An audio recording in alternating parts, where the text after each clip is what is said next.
Both of your parents are on our side. Besides, they won't be around much longer anyway." At those words, my hands froze. "Seriously, are you going to do it?" "Do it?" That sounds so sinister. "It's an accident, an accident." My elder son and his wife were discussing so intently that they didn't even notice I was there. Then, the wife of my younger son said to me, "Call the police right now." At her words, I hastily called the police. My name is Kathy, and I turned 71 last month. I have spent 50 years as a homemaker with my husband. Thankfully, it's been a joyful journey. We have been blessed with 2 sons. It seems ordinary, but I think it's truly a blessing. My husband John is the second-generation owner of a small wholesale company. His father founded the company, and John took over 20 years ago. Thanks to our loyal customers, the business is thriving. Now my sons are also working for his company, each as managing directors. My elder son, Tom, graduated from a prestigious domestic university. He has always been an excellent student, earning praise from his classmates' mothers. Every time I attended a school event, I was so proud. He continued to study diligently through college and graduated with first-class honors. Afterward, he joined the company that was then managed by his grandfather as president. Although he was overly serious and had trouble interacting with women, which was a worry. About 10 years ago, he brought home a lovely woman a year his junior. From what I heard, she didn't come from a very wealthy family, but she always smiled at me and never forgot to bring a gift on my birthday. Living nearby, she would often say, "I made too much food," and bring over some of her cooking. She seemed like a smart, kind, and considerate woman. Although they haven't been blessed with children, I have always adored this couple. The problem is with my younger son. My younger son, Chris, wasn't as academically inclined as Tom. However, he was popular with girls and constantly brought different girls around during his university days. He barely passed his courses and managed to graduate. But he rebelled against joining the family business and got a job at a regular company instead. There he met Katie, a woman of the same age, and they got married. Unlike Tom's wife, Jessica, Katie was unfriendly and kept her interactions with us to a minimum. She was proper, always gave us gifts on anniversaries, and visited during long holidays. However, it seemed she preferred to keep a distance from us. She even bought an apartment in the next town over, not wanting to live too close to our home. Most of all, her detached manner of speaking made her hard to warm up to. After working for about 10 years, Chris resigned and joined my husband's company. However, his free-spirited nature, both John and Tom are having a tough time dealing with it. Even so, as a parent, I still find my sons endearing. I hope that both Tom and Chris will continue to work hard for the company in the future. One day, I went shopping alone. Spring is just around the corner. I was looking for an outfit to wear for the company's upcoming ceremony. Though I'm officially a homemaker, I'm also nominally a board member. I rarely go to the office, but I do some work from home, and preparing gifts for clients and socializing with their wives are among my duties. One of my annual duties is attending the ceremony. I headed to my favorite clothing store in the department store. That's when I saw a figure that looked familiar. Jessica. She looked similar. But no, she was walking with a man. Tom is at work. Thinking it must be someone else, I was still curious about the two of them. They entered a luxury brand store. I felt relieved. I knew I had the wrong person. Jessica is supposed to be frugal. I have never seen her with branded items before, and both Tom's and Chris's salaries are no different from ordinary executives. They probably couldn't afford luxury brands except maybe on special occasions. Tom wouldn't say so, but Chris has complained to his father several times, saying, "The pay is too low, I can't buy anything." I should have never switched jobs. With a child, Chris probably has even less financial leeway. Anyway, it's unlikely for Jessica, a full-time homemaker, to be visiting such a high-end brand store. I felt a bit silly for my misunderstanding. Finding the situation somewhat funny, I left the place. And then, our company held the ceremony. This year, we welcomed 1 mid-career hire and 3 new graduates. It's not a very large company, but we hire about this many employees every year. This year's hires were all from the countryside. And I hope they will stay with us for a long time as I watch the ceremony conclude without incident. The real issue came afterward. Heading to the president's office, I found Chris and John arguing. "Something's off, Dad. You must be up to something." Chris was red-faced and confronting John aggressively. Tom was nervously trying to calm Chris down. "What's going on?" I asked, alarmed. "The accounts are all wrong," Chris yelled. "The accounts?" I had no idea what he was talking about. I asked for more details. Chris insisted that there was something suspicious about the numbers. "You're embezzling, aren't you?" John shouted back. "Don't be stupid. That's why these clueless second-generation presidents." "What do you mean by that?" The argument between John and Chris seemed to escalate. "Enough." At that moment, Tom's angry voice filled the room. "I'll look into the numbers. Both of you, cool it down. We shouldn't have discussions like this at the company, it could unsettle other employees." Tom said this to them. Indeed, the elder son is reliable. I was impressed by Tom's intervention. Both John and Chris fell silent at his words. Leaving it to Tom gives me peace of mind. A few days later, Tom told John. There was nothing suspicious in the books. However, there was one case of a double payment. I've contacted the party involved. And they've agreed to apply it to next month's account. It was probably that which made Chris suspicious. It's good he noticed, it helped us catch the mistake. John was impressed by Tom's words. Indeed, Tom's intelligence in handling misunderstandings is commendable. I sometimes wonder how I ended up with such an outstanding son. After the busyness of April and this parent-child fight settled down, John and I came to dinner. It had been a while since we dined just the two of us. We splurged a little, opting for a course meal at the region's top luxury French restaurant, which had earned a Michelin star. The glittering meal was a delight to behold. Soon, it'd be nice if Tom and Chris could afford to bring their families to a place like this. We should think about their salaries. I mentioned to John while enjoying our meal. Well, maybe for Tom, but it's still too soon for Chris. John replied. But Chris has 3 kids, and he keeps saying his salary is too low. If he worked as hard as Tom, I'd consider it. John said, laughing off the conversation. Oh, come on. I replied, somewhat exasperated. After enjoying all the courses, our stomachs were nearly full. The dessert will be served last, said the waiter, who then took our drink orders and left. John also seemed satisfied as he sipped his coffee. Oh, a call. I'll be right back. Hurry back, the dessert will be here soon. John checked his phone and stood up. Left alone, I sipped my coffee in the quiet room. A quiet atmosphere. I can't help but hear the voices coming from next door.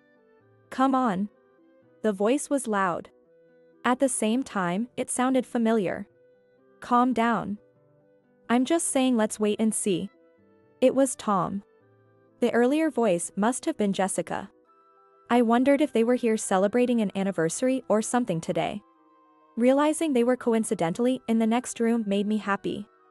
I decided to wait for John to return so we could greet them together. They would surely be surprised to see us here. I waited quietly for John. I hadn't intended to eavesdrop, but the familiar voices of the two were clearly audible. What good will waiting do? I didn't expect Chris to notice. Well, not just audible, their voices were quite loud.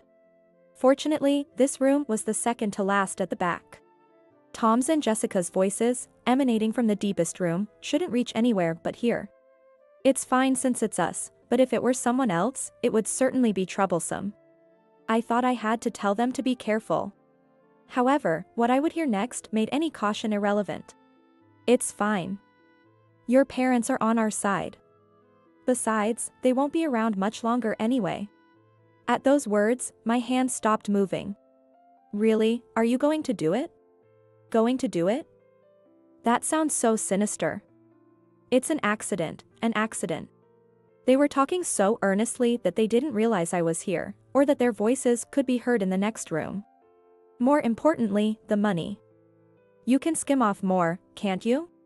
Last time I managed to pass off the double payment, but what should I say if Chris catches on next time? I looked up and froze. I didn't want to think about it. Tom had always been so serious and trustworthy. But listening to this conversation turned my face pale. I was certain of it. The reason Chris and John had been arguing after the ceremony, it was because of these two. They had been embezzling money from the company. Trembling, I called John. But he didn't answer, maybe he was still on another call. I needed someone reliable, so I dialed again. Hello? This person answered immediately. Chris? Where are you? Can you come here now? It was my younger son, Chris. He must have sensed the urgency in my voice. He said he'd come right away and hung up. Within just 5 minutes, John arrived with Chris and his wife, Katie. It seems they met outside. Apparently, he told them I had called for them. Kathy, what's going on? Chris said you called him. John began, but I silently shushed him by placing a finger to my lips. The ice cream that had arrived while he was on the phone was already melting. I quietly pointed to the room next door. The three of them exchanged looks. They sat down quietly, and we all focused on the voices coming from the next room. I had been listening alone to the horrifying conversation while John was away. And even as time passed, they continued their discussion. The conversation was only interrupted when the waiter brought their meals. Then it resumed. The betrayal by Tom and the content of their conversation was making me feel ill. Jessica? Katie muttered softly. Now John, Chris, and Katie could hear and understand who was next door. So, use the daffodils, right? It's like those accidents where people mistake them for chives. Jessica's voice was clear. The three of them hadn't fully grasped the situation yet. At least she'll be hospitalized for a while. If we're lucky, there might even be a funeral. So, we need to make sure the embezzlement isn't discovered until then. Chris let out a soft huh in disbelief. So, we might as well wait and see, right? Tom's voice was also heard. This conversation had been repeating for a while now. No way. We can't let the money run out. Jessica responded to him. If we get caught, they won't pass the company on to me. It's impossible we'll get caught. Besides, it'll be over before that happens, right? She must have thought their conversation was serious. Katie quickly operated her phone to start the voice recorder. John remained silent, saying nothing. Chris was trembling with rage. So, using daffodils before getting caught. That's why they were planted in the garden. Yes, exactly. I've also been preparing meals and sending them over. Since they like my cooking, they won't suspect if it tastes a bit off. They'll just think I made a mistake. I understood their plans and their hidden faces all too well now. What should it be? Maybe a chive omelet? They'll need to eat plenty. I wonder how much insurance they have on them? Jessica's voice was cheery, followed by loud laughter. Knowing Dad, he's definitely got a hefty policy. Finally, I might become the president. It was worth obeying them all this time. Tom's voice was triumphant. Angered, Chris stood up. John said nothing to stop him. Stop. It was Katie who intervened. Why? I asked her, incredulously. She is unfeeling. Perhaps she feels detached because she has never had a close relationship with us. But Katie replied calmly. If we storm in now, it'll just play into their hands. They'd likely convince you guys. John and I fell silent. So what should we do? They're planning to poison Mom and Dad. Chris exclaimed. Katie responded. It's okay. I've got evidence. So please, call the police right away. I hesitated.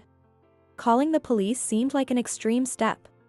This is a clear case of embezzlement, and they are putting you two in danger. It's a crime. If we don't act, you might. Katie's words made me realize the gravity of the situation. We could be in real danger. The thought made me shudder. I hurriedly called the police. Katie spoke to the restaurant staff, arranging for them to slow down the service of the meal to prevent the two from leaving. And she also apologized for the inconvenience. Without her, Chris and John, driven by anger, might have barged into the next room, and I, drained of courage, might have let the two of them go unpunished. Soon, the sound of a police siren was heard. Katie went outside to guide the officers. She instructed us to stay in the room and wait, as we three wouldn't be able to remain calm. I could hear Katie and the police officers' voices. Then they opened their room. "What is this about?" Jessica's voice could be heard. "Katie." And it seems they both noticed Katie.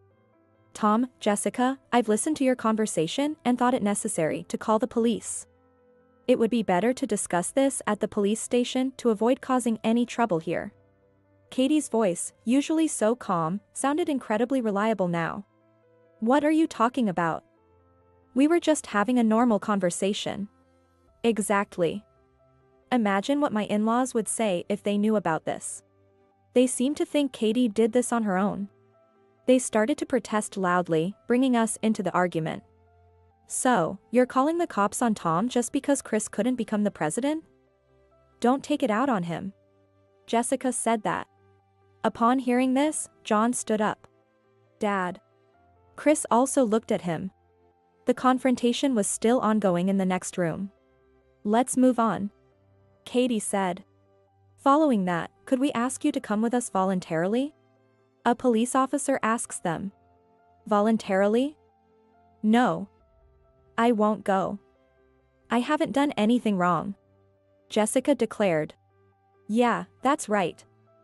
There's no need to go." Tom's voice was also heard. "Is that so? I thought you might want to give an explanation."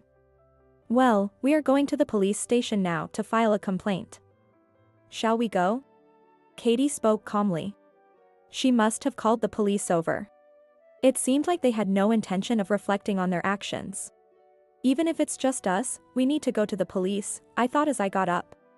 I stumbled a bit. Chris supported me. "Mom, are you okay?" "Yes." Chris had been a handful, but he had become very dependable. We left the room. In the hallway, Katie is speaking to someone in the next room, and the police are present. Probably, Tom and Jessica are further inside.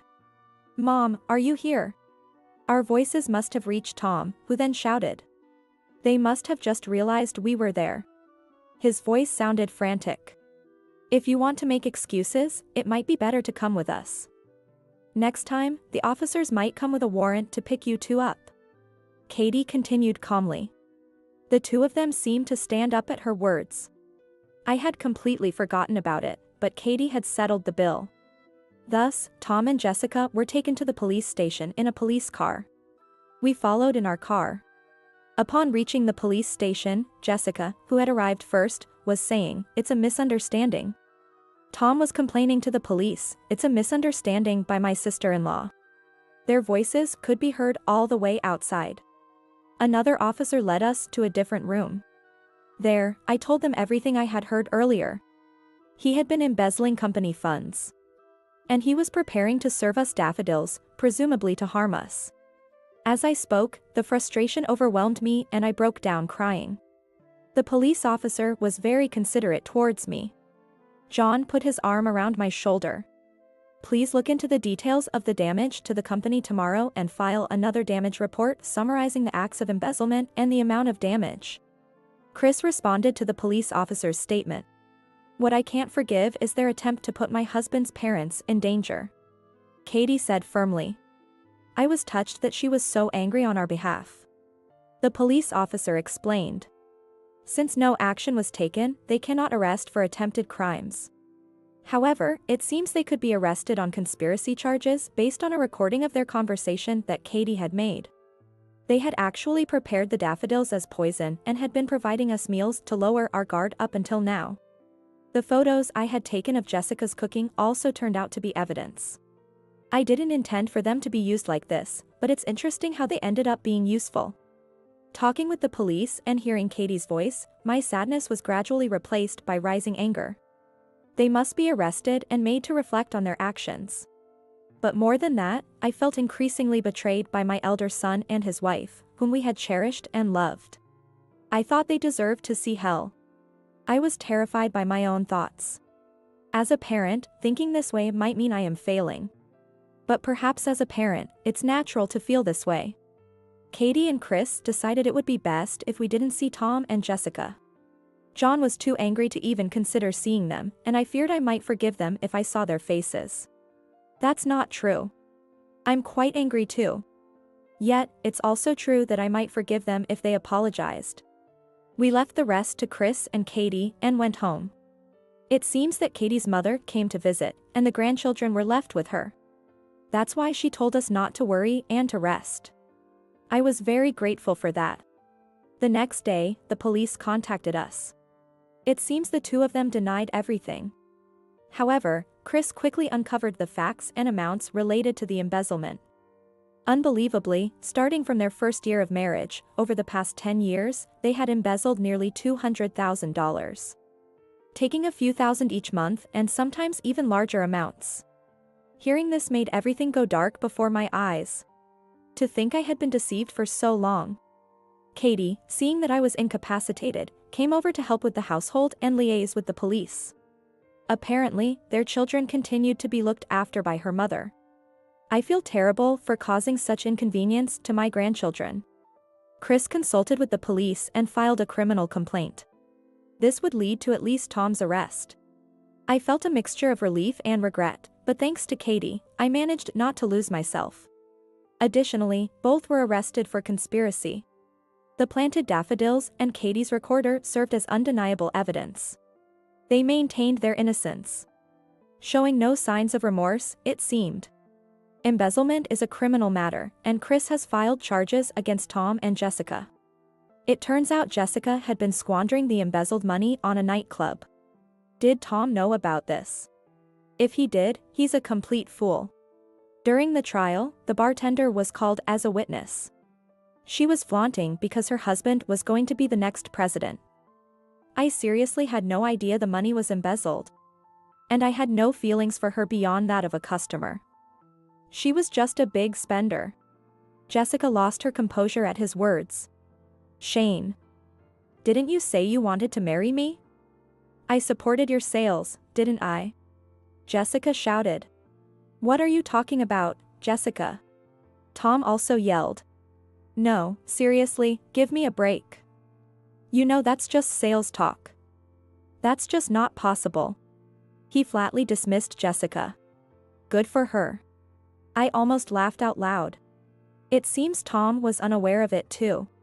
Apparently, he heard that she had been sending money to her not-so-wealthy family home.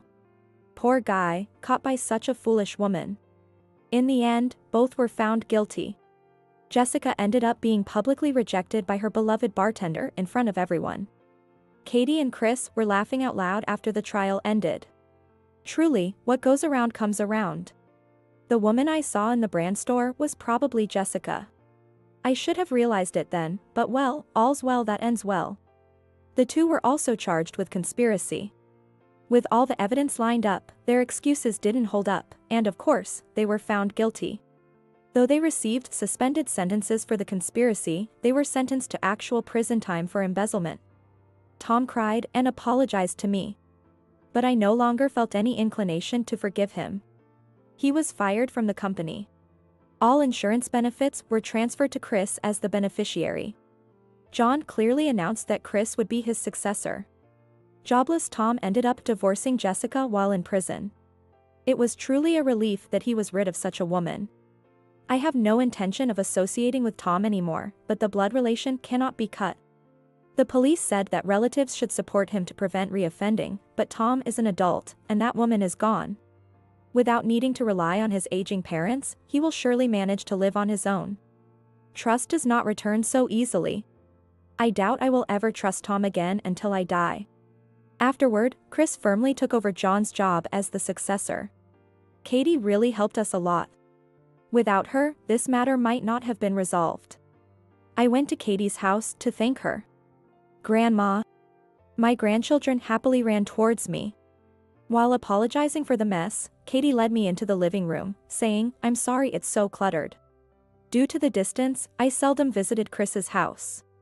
It had been a while, but the house was so tidy it didn't seem cluttered at all.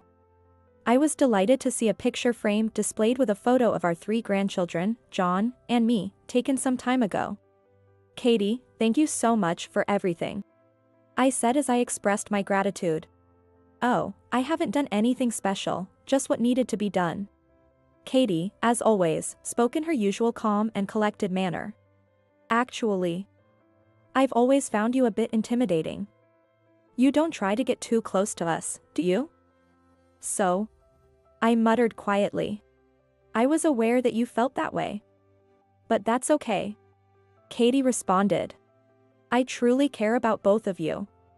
If I allowed my personal feelings to get involved, it might lead to uncomfortable feelings. That's why I think maintaining a certain distance is important, to sincerely care for you. Her words deeply impressed me. Jessica always tried to ingratiate herself with me, and I was deceived and fond of her because of that. But I was truly foolish not to have recognized the genuine care Katie had for us. Grandma, look. A present. My youngest grandchild, April, said as she handed me an art creation. Before you came, Mom and I made this. When I said I wanted to make a present for you, she taught me how. I cherished it deeply. Oh, April, thank you. I'm very happy. I'll treasure this. My words seemed to make April happy too. I'm glad Chris married Katie. With her around, Chris and the grandchildren will be all right. Katie, thank you truly. I look forward to continuing our relationship. As I spoke, April looked at me curiously and, catching my mood, smiled brightly.